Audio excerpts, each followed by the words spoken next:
I think that this may be the trigger for World War III. Not this coin, but coins like this, silver. We have a big serious issue with silver going on out there. And one of the things is scary is how reliant our military is on silver, and yet we have no national strategic stockpile of silver. We used to have one, but we used it all up, and now we don't have any. And we keep getting told that's not a problem, it's not a problem, but the problem is that we have a deficit. More silver is being used industrially and in making coins and stuff like that than is actually being mined out of the ground. And this is the fourth year where we're using up more silver than we're mining out of the ground. And let me just spoil it for you. The United States is importing lots and lots of silver. We're highly dependent on other countries.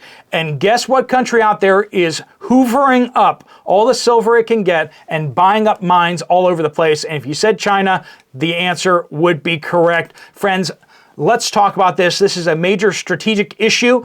When we start walking through the weapons systems that the United States uses that use silver, you're going to start realizing why this is a really big deal. Let's jump into it. Welcome to the Poplar Report. I'm Steve Poplar. I'm an accountant by trade.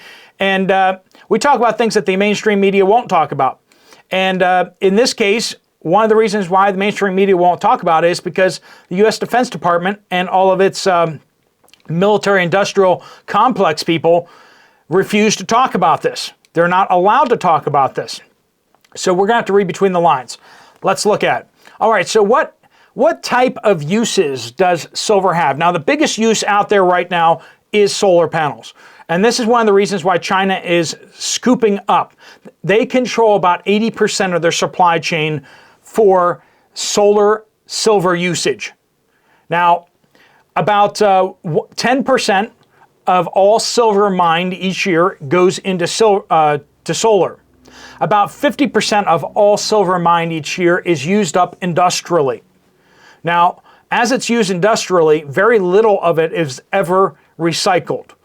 So that's one of the reasons why it's interesting to say that of all the gold mined in the world, in the history of the world, most of it is still sitting in somebody's vault or in jewelry or in some form that can be recovered. Silver is a different case. While more silver has been mined than gold, quite a bit more, when you look at how much is actually sitting on the surface of the planet in vaults and in recyclable uses like jewelry and coins, you actually see that there's approximately as much silver as there is gold. Silver is as rare as gold on the face of the earth. That's kind of surprising, especially given the price. But while silver is still south of $30 per ounce and gold well over $2,000 an ounce, the fact is that there's approximately the same amount of each on the face of the earth that can still be recovered. The United States military uses silver in torpedoes, shells, artillery shells. Remember how we're ramping up artillery shells? Well, Russia uses them in artillery shells too. Each time they fire one of these many, many thousands of artillery shells every day, some silver goes bye-bye. Night vision goggles. Gee, in a major conflict, are there going to be a lot of night vision goggles? Yes, there are. Optics. All these drones that have optics on them and cameras, yep, they use silver. Hypersonic missiles used a lot of silver for a lot of different components. Anti-armor, explosively formed projectiles. These use silver. The panel that gets deformed into the projectile is actually silver. Interesting. Jet engines, helicopter engines use silver in them. Not just for electronics, so we have electronics being used for silver, but also engine components that can't deform or warp are silver. Now, of course, there's other things being used like titanium and such too, but silver is used for some critical components. Burn creams and other medications use silver. Water filtration uses silver. Are you starting to get an idea of silver's kind of important? It's kind of useful. And of course, like I said, in solar panels. Now, the reason why silver is used in solar panels is because it's a very high conductor. It's actually one of the most efficient conductors out there. And so batteries also use silver. There's about 2 pounds of silver in each Tesla. It is disputed how much silver is in each Tomahawk missile that the United States ever fires. It ranges from estimates of 1 pound to 30 plus pounds of silver in each missile. Now, it's probably lower on the lower end of that scale, but the United States military refuses to talk about how much silver or other metals, strategic metals, are in each weapon that is produced. But tanks use silver.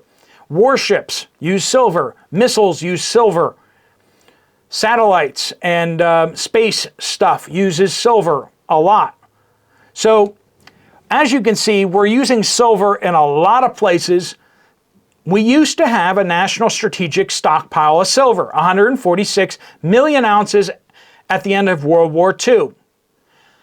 But as the U.S. Defense Department just drew on that and drew on that, we basically used the 146 million ounces of silver just in our military for producing weapons. But about 20 years ago, we used all of it up.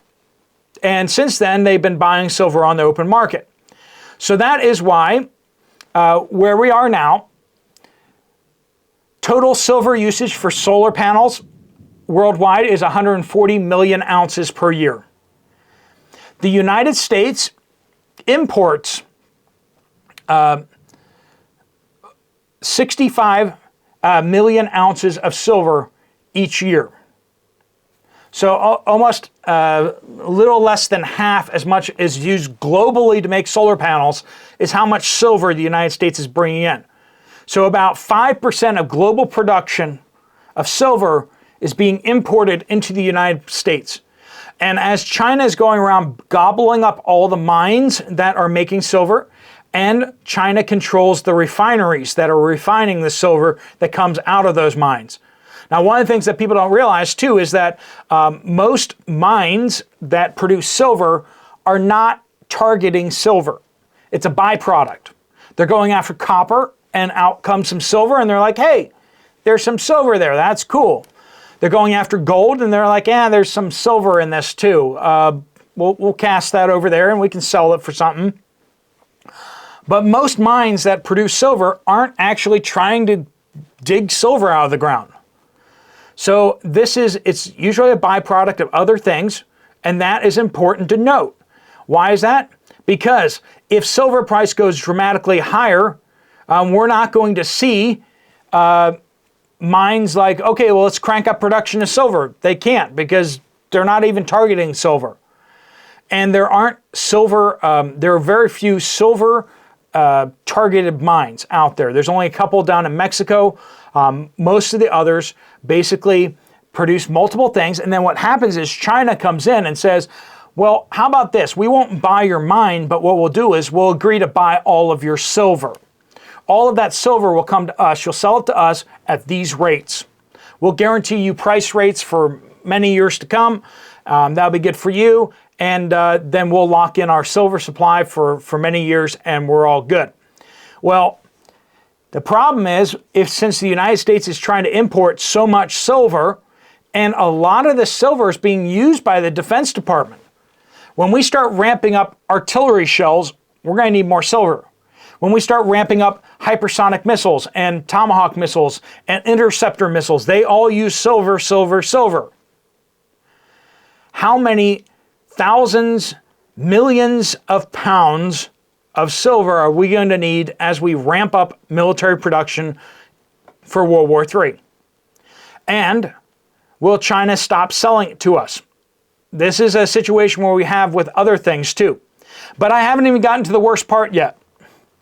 We haven't talked about electronics and artificial intelligence, and we're not even going to. But let's just suffice it to say that in electronics components, especially servers and motherboards and everything like that, they use silver in those, okay?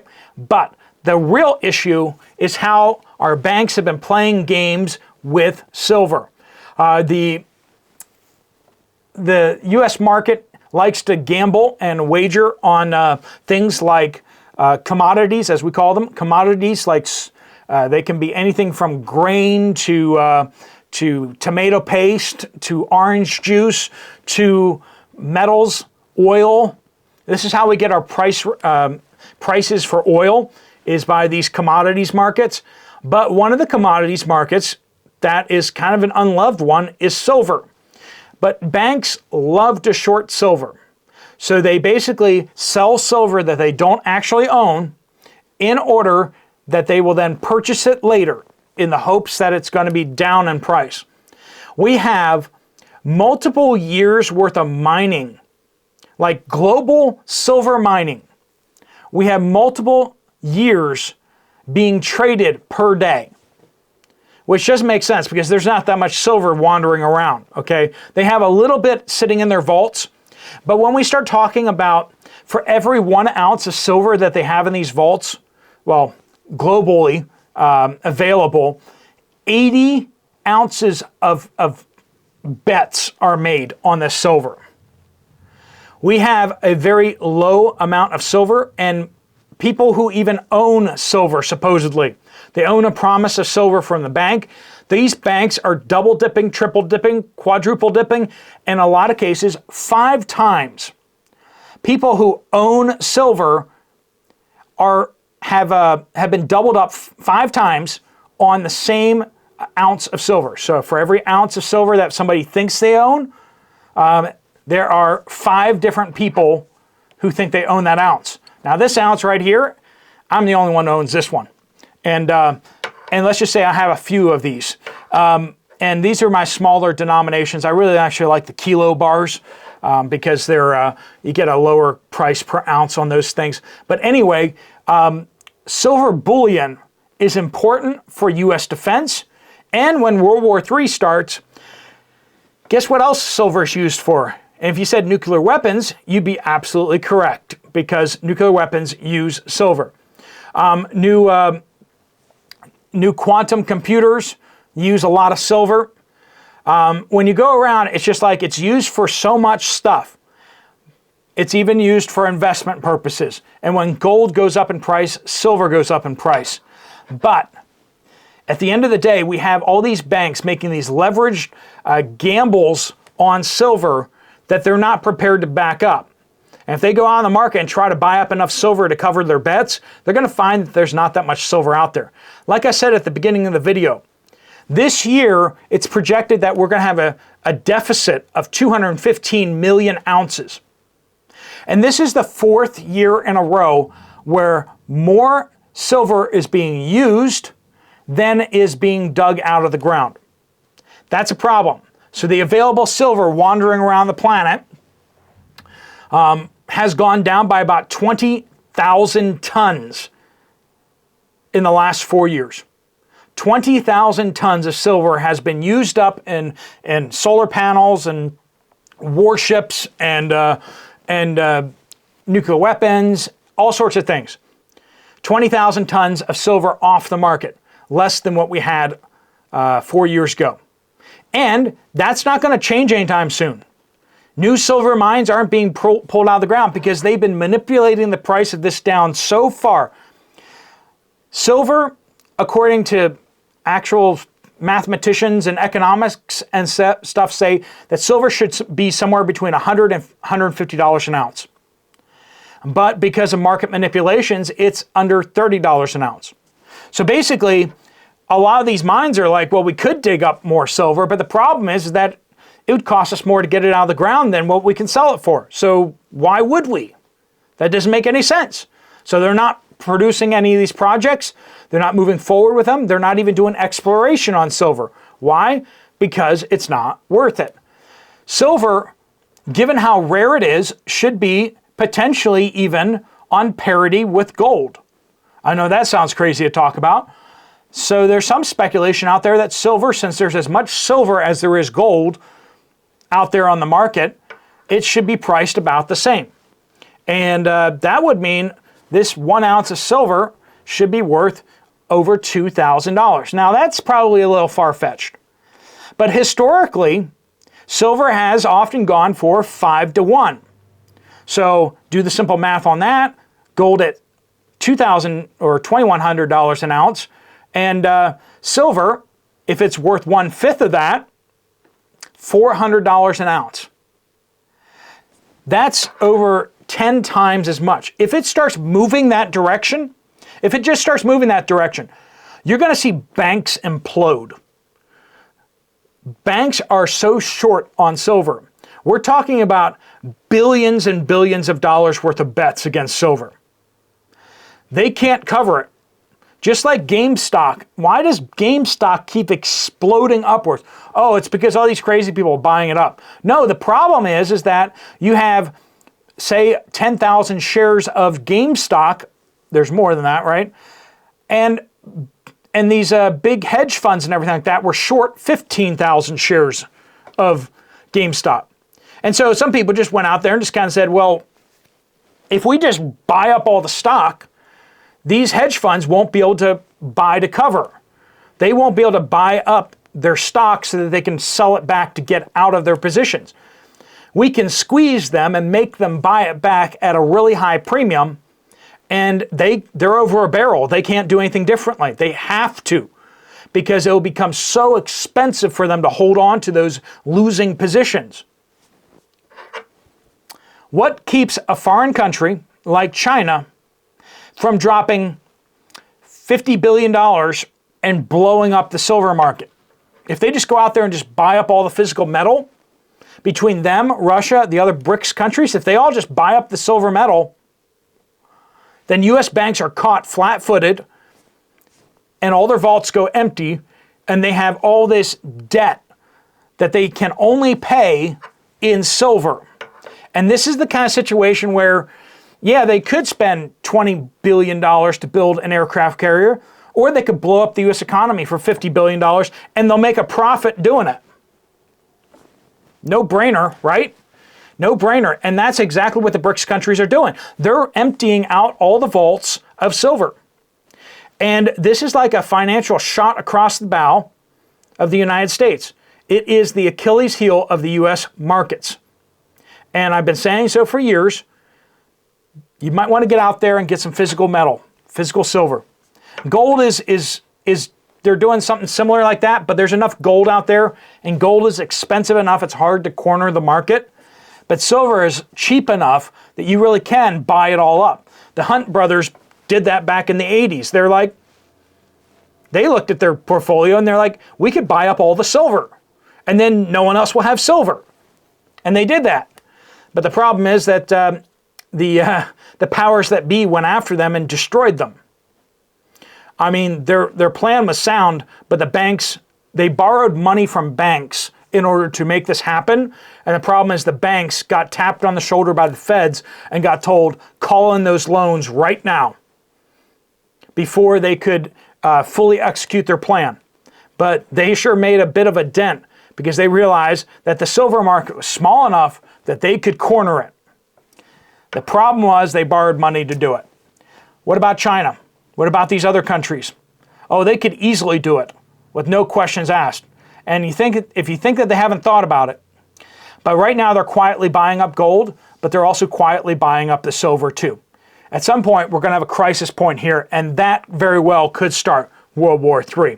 All right, friends, thanks so much for watching. If you want to check out another video from this channel, there's one right up there. If you want to find out more about what you can do with your retirement account to get into physical metals like silver, gold, and platinum, there is a link right here to Genesis Gold.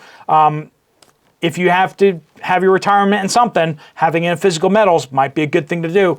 All right, friends, I will see you guys later. Steve Poplar of the Poplar Report, out.